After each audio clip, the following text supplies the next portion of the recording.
So you've made the decision to join a network marketing company. Now the real work begins. I've got some tips and tricks for success, especially in your first year, coming up right now.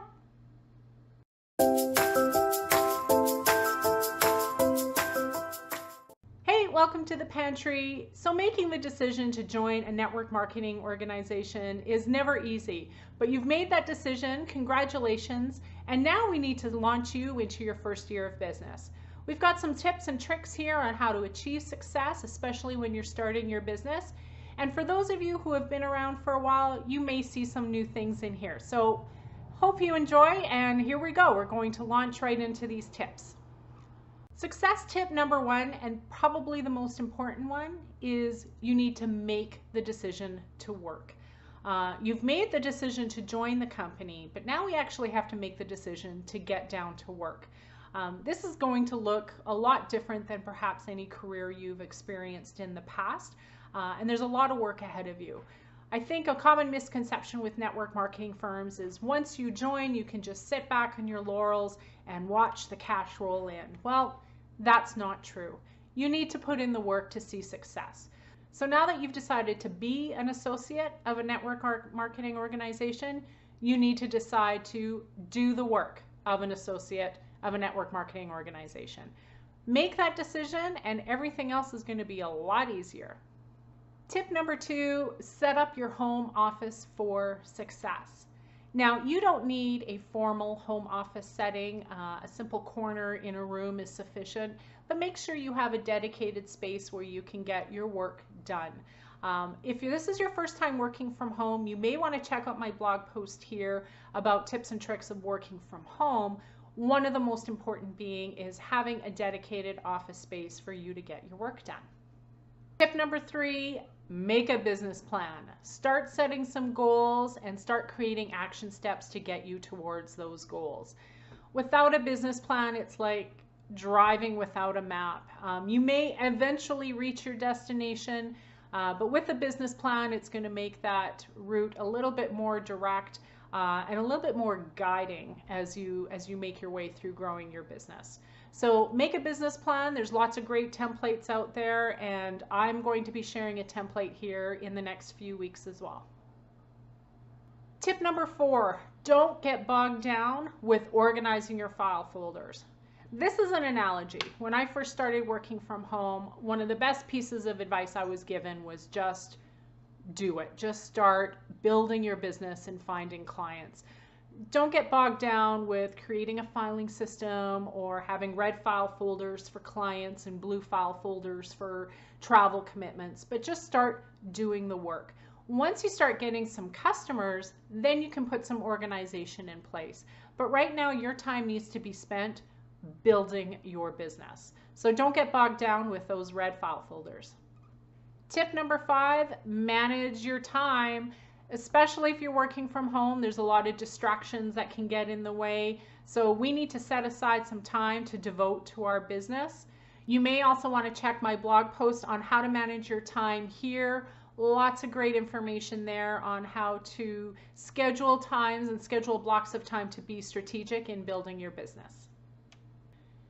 Tip number six, join the community. Your organization likely has this amazing network of support, be it resources, mentors, other associates going through the same things that you're going through. Some organizations do this a lot better than others.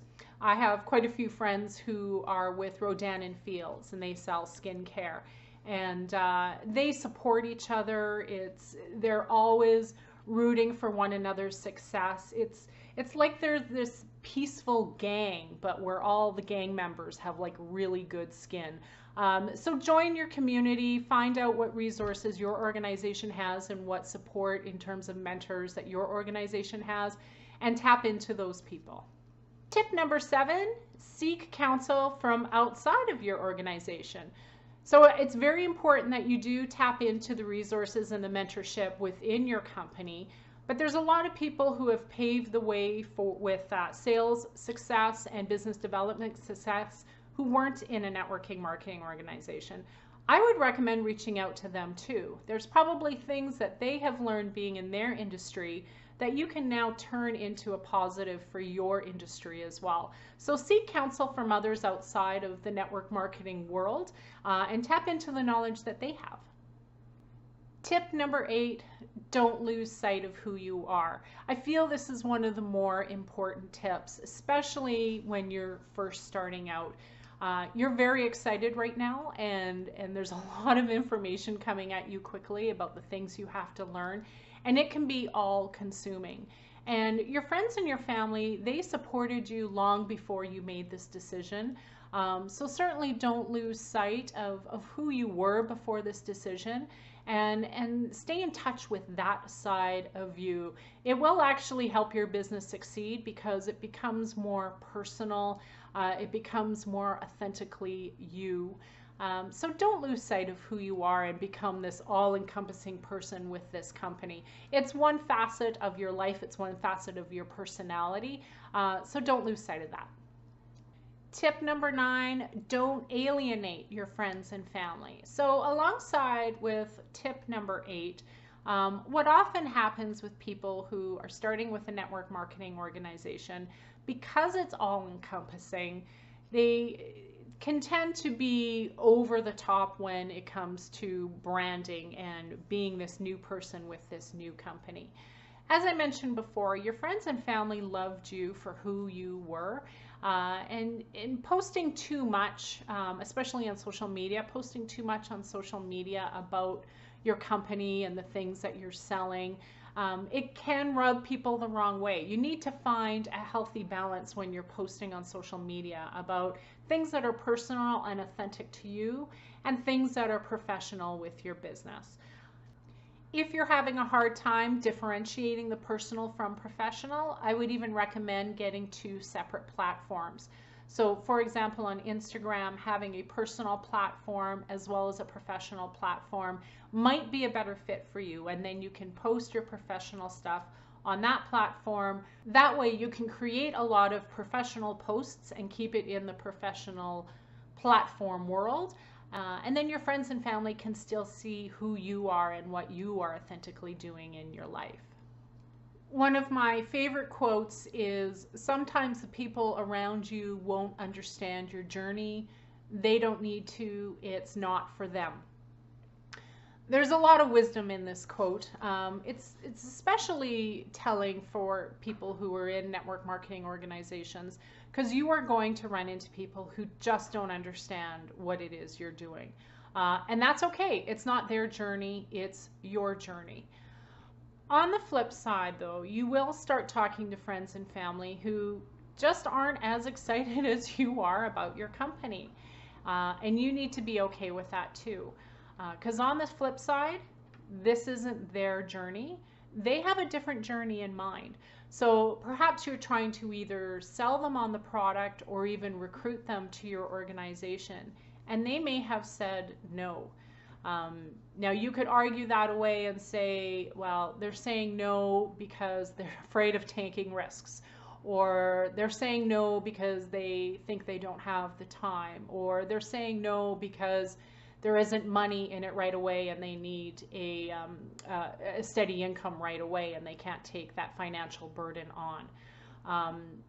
There's also a fourth option.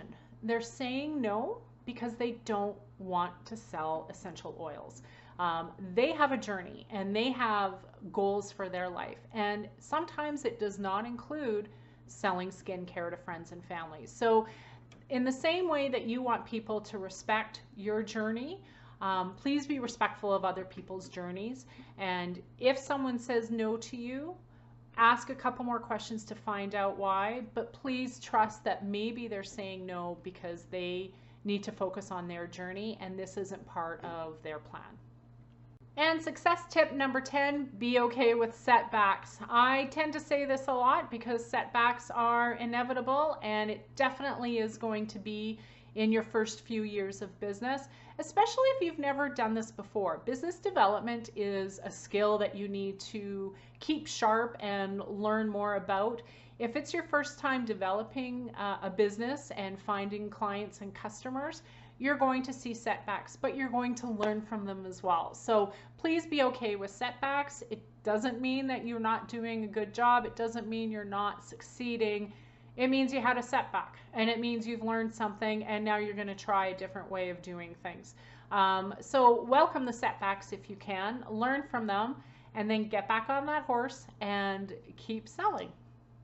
By keeping these tips in mind, you're well on your way to success with your organization. Remember, making the decision is the most important thing, and now doing the job follows. So good luck to you. I wish you all the best with your new venture, and I really do hope that you do well. Congrats and good luck. Bye for now.